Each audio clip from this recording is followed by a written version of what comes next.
Elysian Imperial Court. That sounds exciting. It is an esteemed position, darling, that many mages would envy.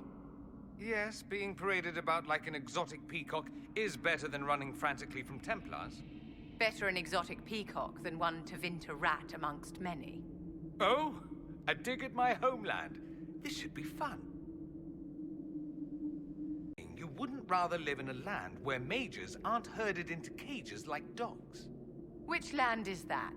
The one where mages are feared and despised as tyrants? I'm the first to admit magisters aren't perfect, but they've also done great things. They're allowed to. Monstrous things as well. Or you wouldn't be here, would you? Locking people into cages isn't the answer. Naturally. First we execute those who will not submit, then we deal with the rest. It's rather amusing, Dorian. Your outfit's entertaining, I'll give you that. The way you sneer at Southerners, pretending to be a shark from a land of sharks. But you are not a shark, and never will be, darling. They knew it, just as you do. I could have pretended. Wore fancy clothes, convinced everyone I'm something I'm not. Then I could take a position at court, whore myself out, and desperately hope no one realizes what a fraud I am. Such snapping for a fish without teeth. You should put on a show. Charge for admission. I'd see it. My dear Inquisitor, whatever is the issue? We're having a perfectly civil conversation. It's true. I've heard worse from our gardener back home. Dance forever if you wish. Presuming both of us are capable. I mock Elysian frippery and nonsense, you mock Tevinter decadence and tyranny. There is, however, something far more important we should remember. Just what might that be? At least we're not Antivan. Quite right. Thank the Maker. Rebellion with the rest of the Southern Mages? Those of us outside of the circles could not be compelled to revolt. Ah, nothing like solidarity. This from a man who hails from a nation where mages kill each other for sport. After what happened at the Winter Palace. The entire Empire breathes a sigh of relief, darling. Your position is also secure, considering how instrumental the Inquisition was in Celine's survival.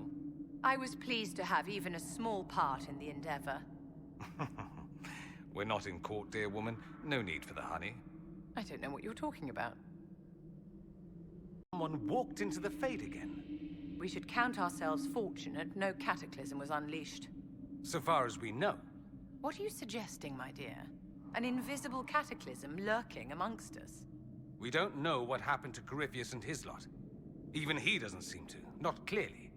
I'm saying we should be careful what we assume when it comes to such matters. Wise words, uncharacteristic as that might be. You must have crossed paths with Lady Morrigan in the court, yes?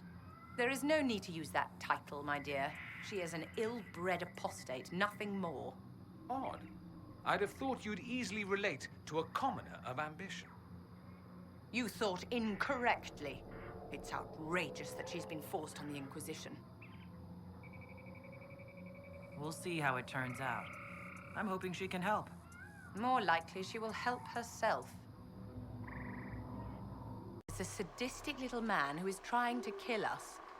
Perhaps he found a bargain he couldn't pass up on vats of vinegar. It could be worse, darling. It could be an Anders vintage. Egad, we'd be forced to retaliate. Why the bizarre Orlesian fixation with masks? It's part of the game, my dear. You never see your opponent's true visage. A strange custom in a culture where people assassinate each other for putting too much salt in the soup. An additional challenge to be navigated. Fail at the game and you die. And you people call Tevinter barbaric. You are barbarians, darling, but that's part of your charm. Country reeks of wet dog. How charming. Get the Ferelden stink off. His chateau here in favor of the house near the capital.